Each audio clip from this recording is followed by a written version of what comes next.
मुरगुडची 59 वर्षांची कन्याशाळा समायोजनाच्या विळख्यात शहरात संतापाची लाट। मुरगुड येथील जिल्हा परिषदेची 59 वर्षांची एकमेव कन्या प्राथमिक शाळा समायोजन प्रक्रियेत शेजारील जीवन शिक्षण विद्यामंदिर क्रमांक 1 मध्ये विलीन होण्याची शक्यता निर्माण झाल्याने पालक, नागरिक व माजी विद्यार्थिनींमध्ये तीव्र नाराजी व्यक्त होत आहे। 2 जुलै 1959 रोजी स्थापन झालेल्या या शाळेमध्ये सध्या 100हून अधिक विद्यार्थिनी शिक्षण घेत असून 4 शिक्षिका कार्यरत आहेत।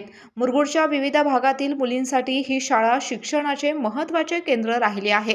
माजी खासदार निवेदिता माने, आरटीओ अधिकारी प्रियांका सूर्यवंशी, वन अधिकारी प्रियांका येरुडकर व पर्यावरण अभियंता शरयू शिंदे यांसारख्या अनेक यशस्वी माजी विद्यार्थिनी या शाळेने घडवल्या आहेत। मुलींच्या शिक्षणातील ऐतिहासिक योगदान लक्षात घेऊन समायोजनाचा निर्णय तातडीने मागे घ्यावा अशी मागणी शहरवासियांकडून होत आहे।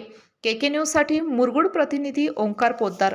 जशी प्रत्येक मोठ्या यशामागे मेहनत असते तसेच प्रत्येक यशामागे योग्य मार्गदर्शन असते।